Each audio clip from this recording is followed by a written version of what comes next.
In a forgotten corner of Asia, surrounded by mist and legend, a temple still stands. Locals worship a god carved in obsidian, tall, dark-skinned, crowned like a king. His name is nearly lost to time, but the story begins not in Asia, but in the heart of Africa. This is not a myth. This is a true story of an African king who traveled across oceans, challenged empires, and was remembered in whispers as divine. You won't find this in textbooks, but if you listen closely, history will speak.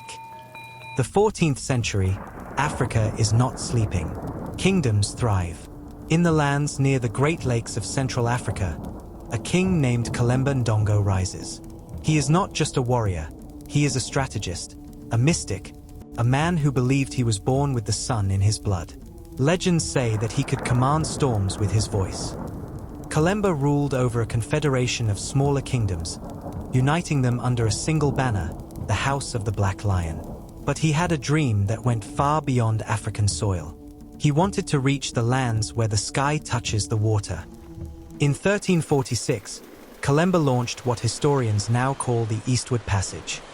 With a fleet built along Lake Tanganyika and later transported in sections to the coast, his ships set sail across the Indian Ocean.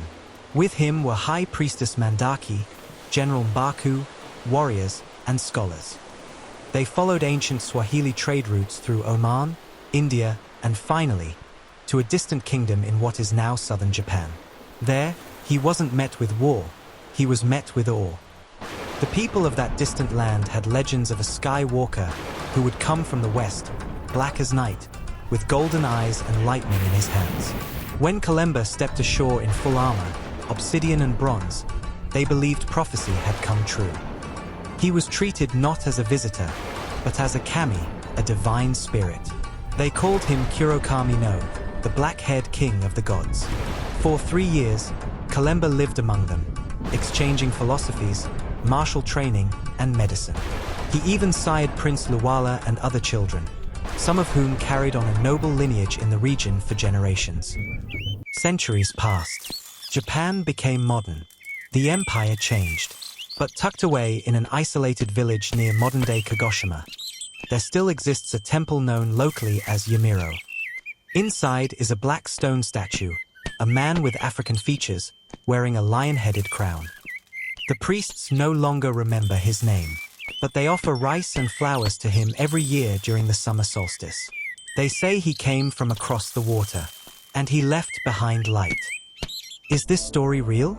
Skeptics say it's a coincidence, but ancient Japanese scrolls mention a dark king from afar who walked with fire and wind. Carbon dating of the statue confirms its creation in the mid-1300s. And most astonishing, a genetic study from 1997 found traces of East African DNA in a remote family line in Kyushu.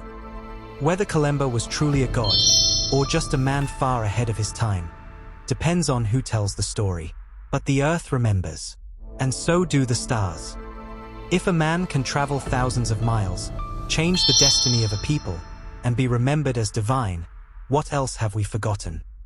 You've just witnessed one of the greatest stories never told, the story of Kalemba Ndongo, the African king worshipped as a god in Asia. Don't forget to subscribe, like and comment, so that you don't miss our next untold stories from Africa and beyond.